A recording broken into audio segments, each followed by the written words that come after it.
when I got the brain injury, it gave me the ability to paint. They're full of energy inside. I sent her a picture of it and she was like, what the heck? Did you have any fears? It was challenging and it was scary because nobody knew what was going on. You really touched the audience with your art.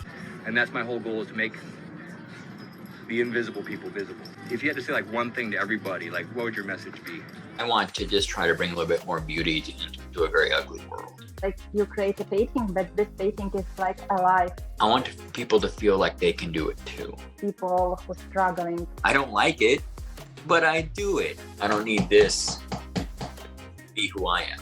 Don't get me wrong, I love money. You're like, oh my God, it's so good. I thought I'm the only one on your list, but now I see you have a lot of. And remember,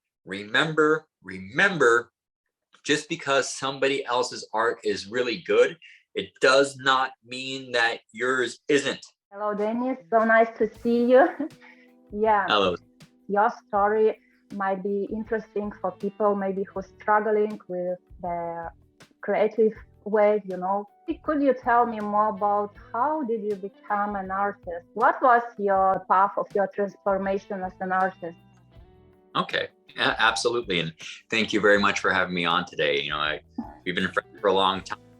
I always like your art, so it's a pleasure to be here. So in 2014, I got hit by a drunk driver while I was driving my car. And I had many injuries, but I had a brain injury.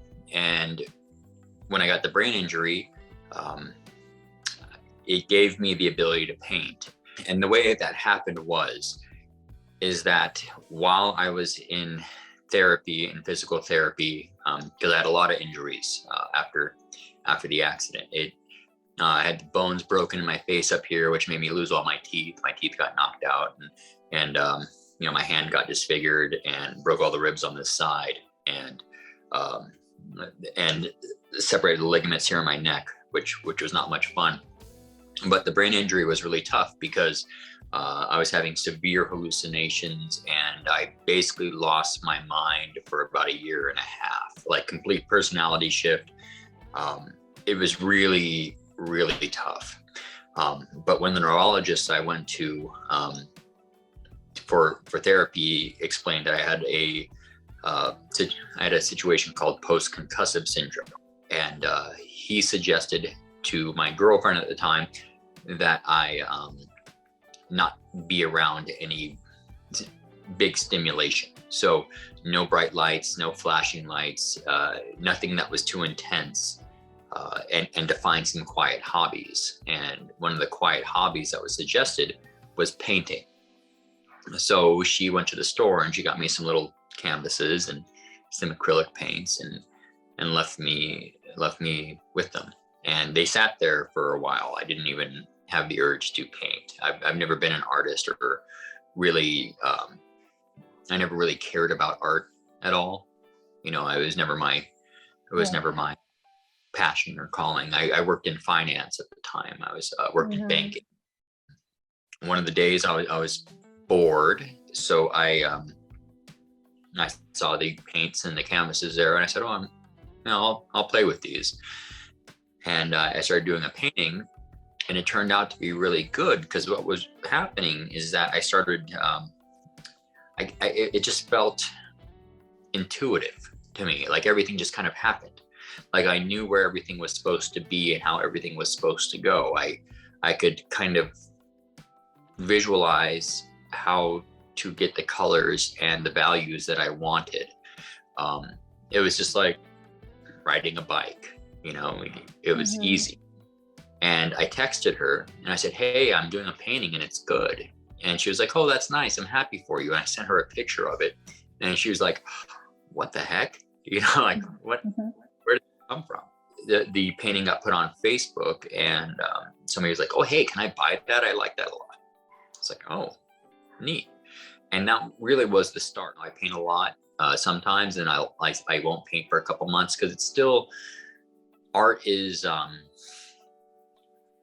you know, it's not something that I do because I have some great passion for it. It's something that I do because it's something that I can do, if that makes sense.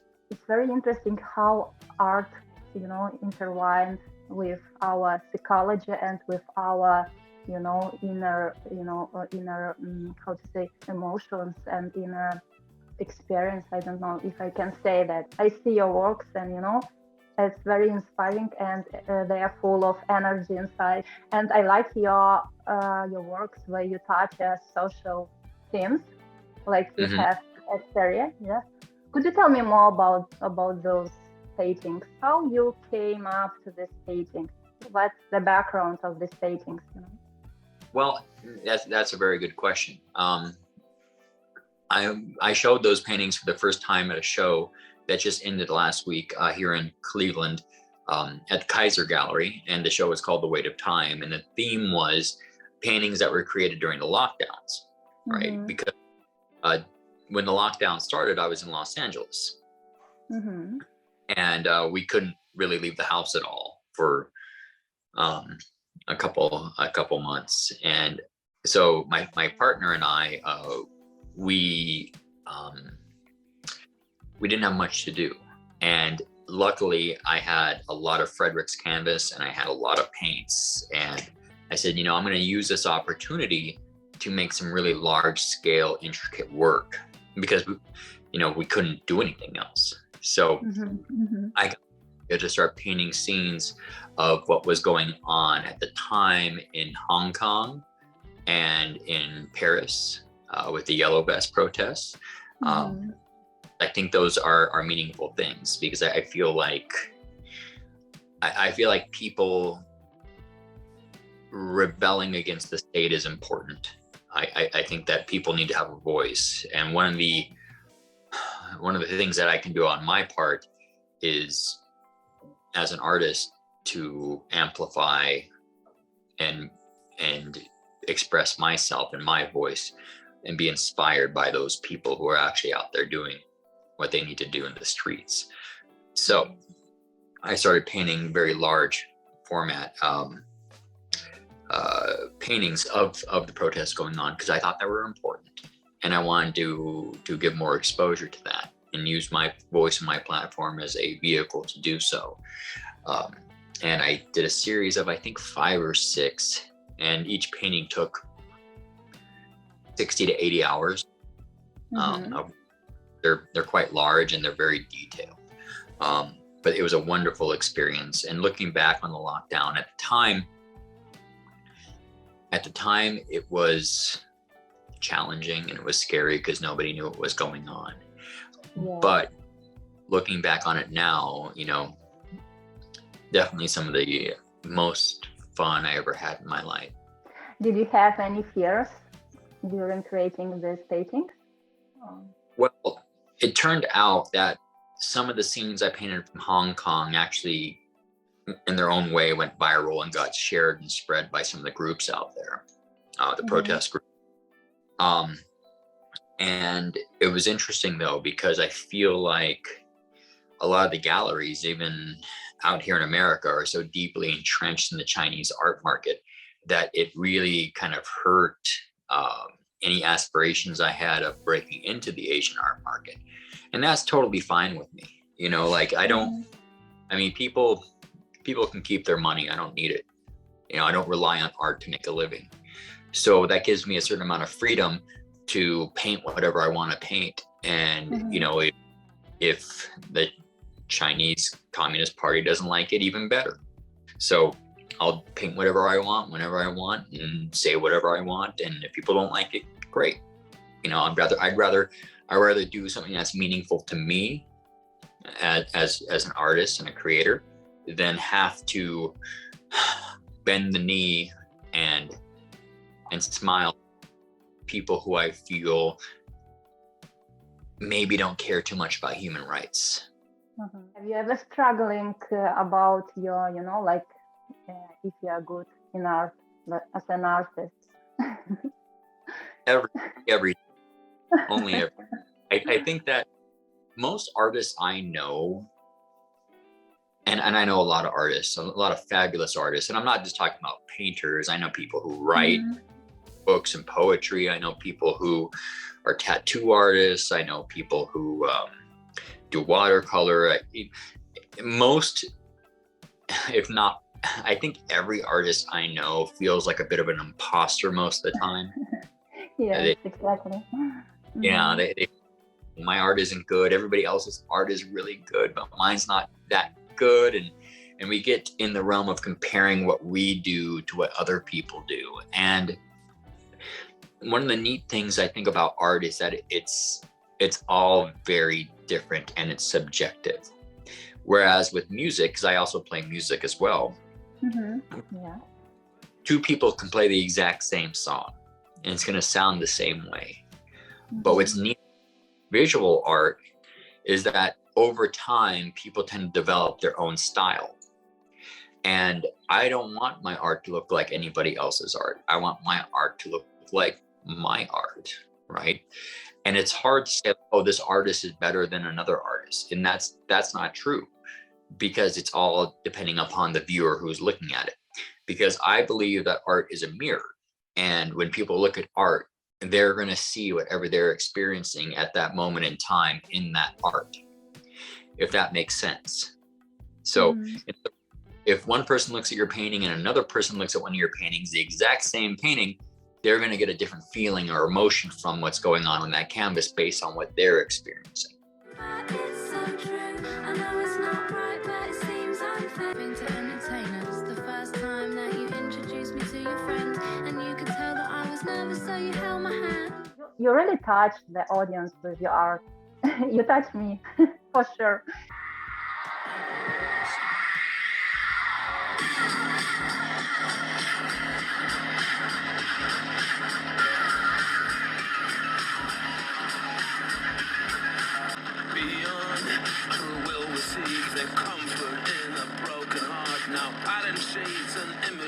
And who is your muse? Have you one? I don't have any muses right now. Yes, I see you have a lot of paintings with your, with women, like. Yeah, I know. I when I do figurative work, I paint men and women. I'm almost done with this girl behind me, and my next painting is going to be a man I know. But when I'm partnered with somebody, I tend to paint them a lot because they I believe relationships are important, and there is no rather paint than the person who I share my life with, because they're supporting me and loving me through all the ups and downs that we have as artists. And I think that's important. Like my last girlfriend, who was the same girl during the lockdown. I mean, we knew each other for almost 5 years, and we were together for just over 2. I painted her and drew her maybe about a dozen times, or so, at painting other situations and people as well. So I think that having a muse is definitely important, and I draw inspiration from all different places, and I like to paint different things. So, like where your head's at. Yes, it's very interesting, because when you paint someone, like you put your energy in that person, like you create a painting, but this painting is like alive because you put your energy, and it's like it has energy of that person. It's like a little life onto the canvas, You know what I mean? Yeah. So. And it's important, and that's why I tend to paint people that I know. And I don't really paint celebrities. I rather paint people who I've met or who I know in some capacity, because if I know them, then I can put them into the art. And I also feel like, and this is a big deal to me, is that, let's say I were to do a painting of Marilyn Monroe, right? People might like the painting of Marilyn Monroe because they like Marilyn Monroe, and that's fine. But if I can inspire people and have them like a painting to them who's an anonymous person, well, then I know that they're not liking the painting because of the content or the personality that's been painted, but they like the painting because of the energy that's been put into it. And to me, that means a lot more. It means a lot more. And I did one show in New York where I painted Malcolm X, I painted Martin Luther King, I painted, just a lot of different people because they asked me to. And I was happy to do it. But typically, I'd much rather just paint people who nobody would recognize, because then I know that if they like the art, they authentically like the art, not the content that's on not the celebrity that's on the canvas. Tell me who you are, where you're from. I'm Tina. I'm from Alabama. Alabama, what brought you out here? I came out here as a runaway at 16. Oh, wow. I was in the 90s? Actually, in the 80s. 86, I came to Hollywood. Oh, you went, okay, all right, I get it. And that's my whole goal, is to make the invisible people visible, you know? Like, if you had to say like one thing to everybody, like what would your message be? I don't know, don't treat us like we're trash, just we're humans like they are. That's strong. Thank you very much. It's so true. I know it's not right, but it seems unfair. I think as artists, and for me, it is, I want to just try to bring a little bit more beauty into a very ugly world. And whether people like the art or not, to me, that's not the point. As a matter of fact, it's nice when people like the art, but that's not why I make the art. I make the art because I want to try to create something that will maybe inspire other people, or maybe touch people in a way that they're not used to being touched, and to feel emotions. Like when I do shows, especially when I do more abstract work like this, I want people to feel like they can do it too. Because everything I make, this is not rocket science. I believe anybody can do this. And I believe everybody's an artist in their own way. So my mission with art is to help, and maybe help inspire people to find their own creative voice and to do whatever they want to do that they're passionate about. Could you give some advice to people who struggling to create art, to be an artist, and, you know, say maybe to go this way, like they have that, you know, imposter inside? Mm-hmm. Maybe you can give advice. Mm-hmm. The only way, and that's a really good question, because sometimes I just don't feel like painting. You know, sometimes I don't have it in me emotionally or energetically to paint. Because when I paint, I like to put everything I have into it. But I feel like the only way to get over that is just to do it. Just to do it. And even if it's not great, because I've destroyed a lot of paintings that I've been working on halfway through. I think most artists have, because you feel like if I have to look at this painting for one more minute, I'm going to pull my hair out. You know what I mean? It just gets over. And then sometimes trying to in your mind onto the canvas, it just doesn't happen the way you want it to, right?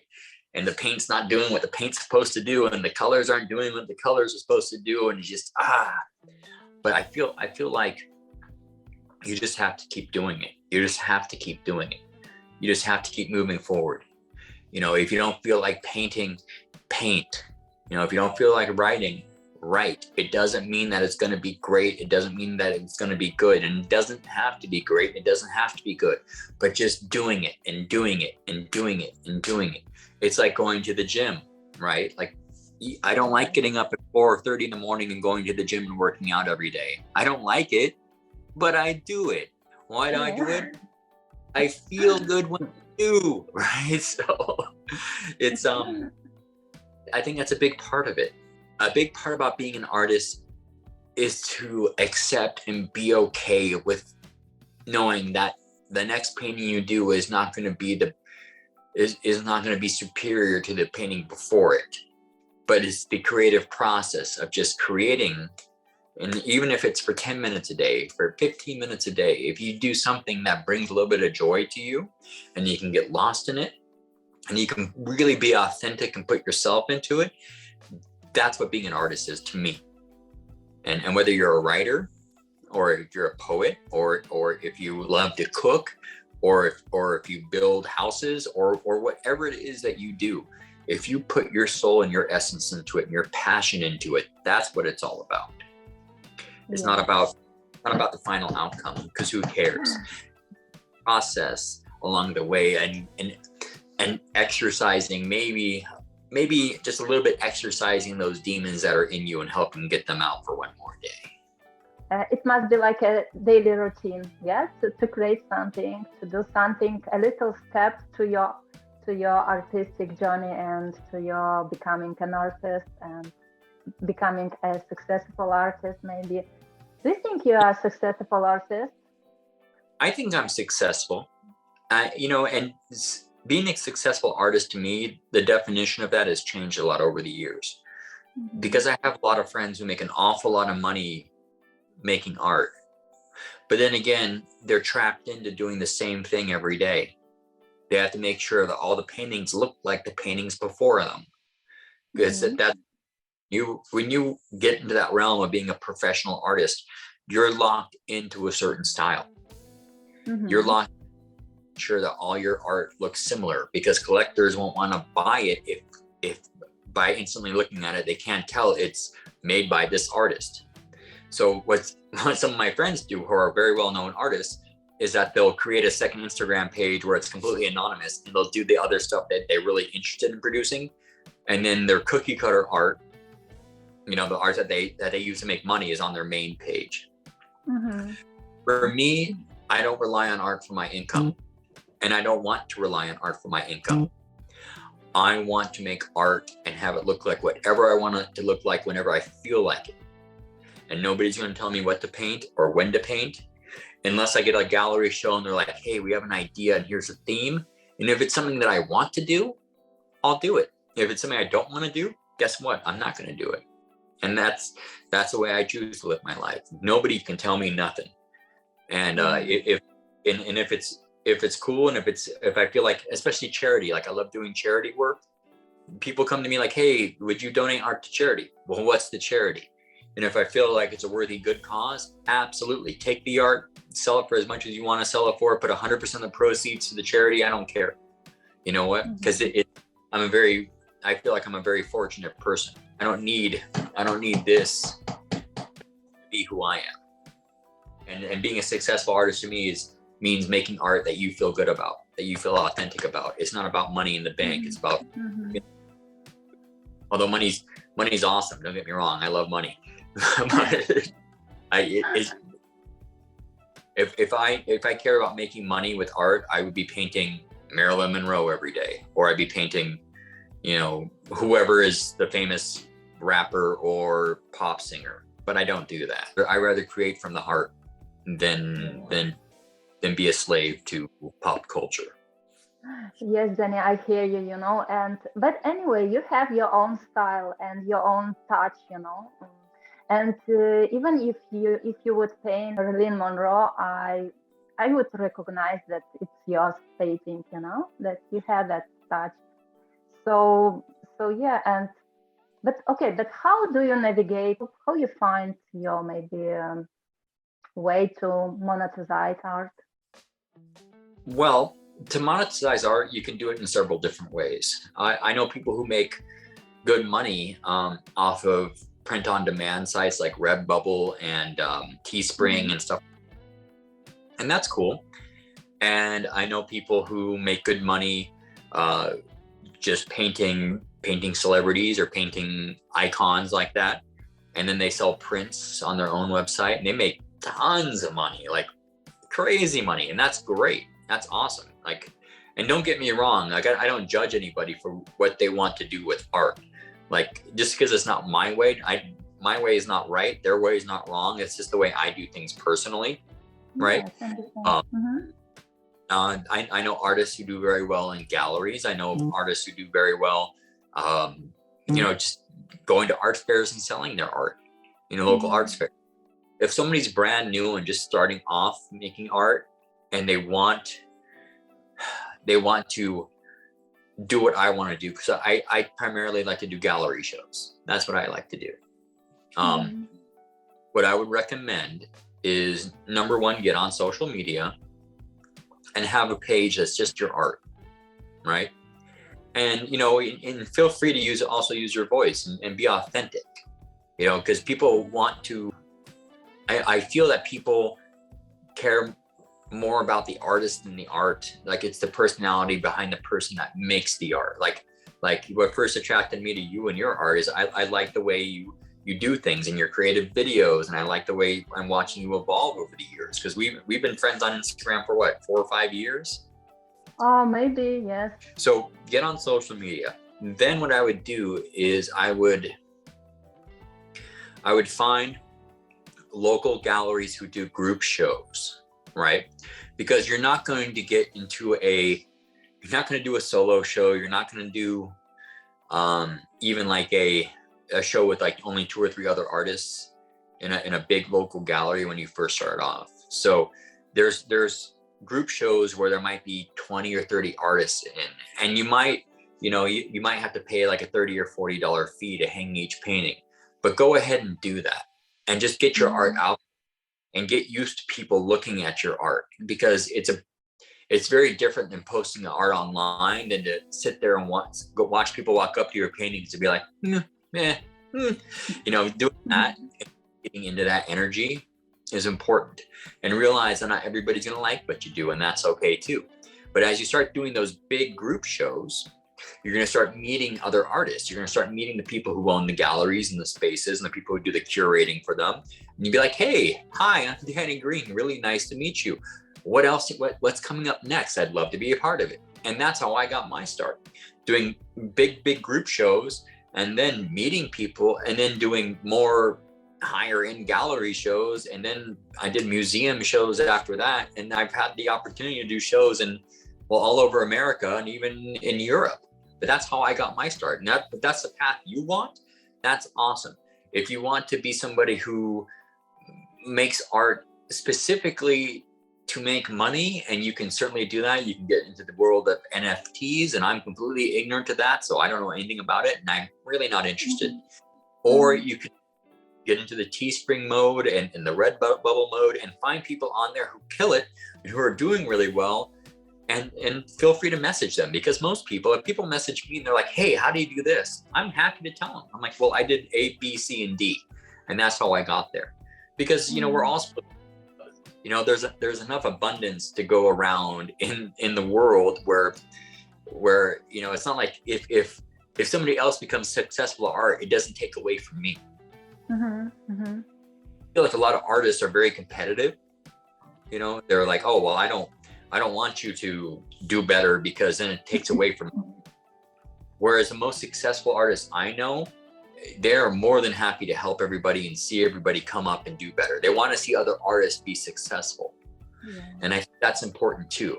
So if you're getting into art, have that mentality from the get-go that you want to have other people do well. And remember,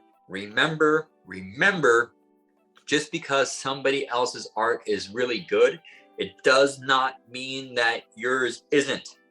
Because I look at other people's art and I'm like, oh my God, it's so good. I can that kind of art. But then again, people write me and they say the same thing, and I'm just like, no way, your art can be better than mine. How can you feel that way?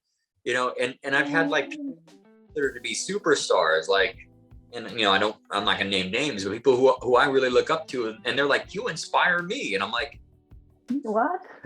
Yeah, if you're looking to get started in the art world, first, step one, determine what you want to do and what your goals are. All right. Then reverse engineer those goals. If your goal is to do gallery shows, start off doing group shows, and there's going to be 20 or 30 other artists in there. But you know what? You're going to network and you're going to make friends. And it's important to make friends in the local community. Get on social media, use appropriate hashtags, or at least that's how it used to work. As we all know, Instagram's a dumpster fire now. And just network and be be a genuine, nice, authentic person. That helps a lot too. So that would be my blueprint for success in the art world. Do you have your favorite artist? Other than you, eh? Maybe yes, maybe you have other. Well, you know, a lot of artists I really like. Peggy Hopper. Peggy Hopper was a huge influence on me, and she died a couple of years ago, I think. Wonderful artist, was very popular in the 60s, 70s, and 80s. Her figurative work, to me, is unrivaled. Let's see, Francois Nelly. I love her work. She uses very bright, vivid colors, and she was a huge inspiration to me when I first started painting. Andrew Salgado, contemporary artist, born in Canada, now lives in the UK. I just think he's like, I think he does no wrong. I think he's brilliant. Let's see, LeFous, I think is brilliant. Mr. Everybody, brilliant. Let's see, Frazetta, who is more of an illustrator. Well, he's a painter, but we got known for his illustrative work. Crumb, R. Crumb. I love Crumb. He was a comic book artist and more of an illustrator, but I think his work was brilliant. Oh gosh, there's so many artists who I just love. People who show at Arcadia Gallery. Let's see, Lipke, Malcolm Lipke. Love Malcolm Lipke. Amazing. Merce. I like a lot of street artists too. I really like street art. All the guys that from LA, like the LTS, PDBs, KOG, OTR crew, like all those people who painted graffiti and did street art. A lot of respect for them and what they do. Let's see what else. A lot of tattooists art out there I really like. You know, my friend Adrian, some guys I know from jiu-jitsu, this dude out here named Bully, he does amazing tattoo work where I look at him and I'm just like, bro, like it's next level. I love your abstract work. I have a friend named Noelle, Brush Meets Canvas on Instagram. She does really cool, simplistic, beautiful, well done work. There's a lot of makeup artists out there who do amazing work. And that's the thing, like for me, like I get inspired by people who use all different kinds of mediums. And I get ideas from people like my friend Sherry, she's a makeup artist, and I look at what the stuff she does and I'm just like, how do you even do that? Like, that's amazing. Or there's even people who in my opinion, they you know, poets, and they push the boundaries with the way they use words and the way they put together phrasing. That's art to me too. So I just, and of course, like Van Gogh and Matisse and Picasso, and you know, you can go throughout history and look at all the women out there who have contributed so greatly to the art world. I mean, the list would be miles long, and I appreciate them all. And there's artists out there, like I truly believe this too, Sandra. I think this is important. I believe that the best artists, the best writers, the best, the people who would really change the world, we will never see their work because it's all stacked up in a garage somewhere because they're afraid to show it.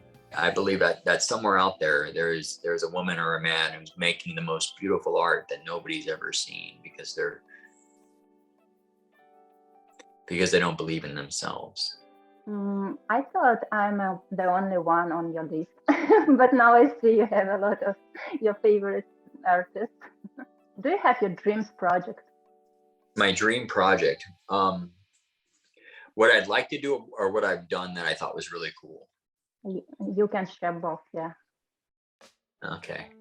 I think the coolest painting I ever did, I did this giant 36-foot long, I don't know how many meters. Well, that would be 12 meters for the people who are on the metric system. 12 meters long by 2 meters tall. 6 feet is 2 meters, yeah. So 36 feet long, 6 feet tall, giant painting all on one piece of canvas that I did for the Hispanic Cultural Museum in California. That was really cool. I really enjoyed doing that. And also I love doing shows overseas too. I love going to Europe. You know, I love Paris, and I love London, and I got to get out to Lithuania too. You know, I got to get out. I would really like to do a show in Japan.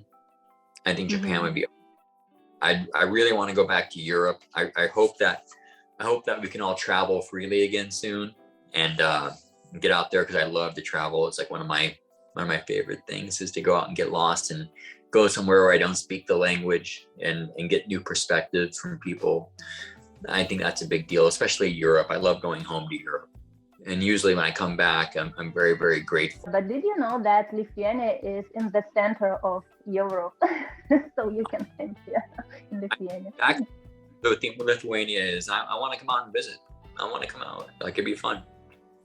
So welcome, Danny. Anytime. So nice to talk with you, and I hope your works will touch everyone. All you do is from your heart, yes? And thank you so much for having me on. It's a pleasure to talk to you after all these years, you know, and thank you for watching. And, you know, just remember, peace, love, and freedom for everybody.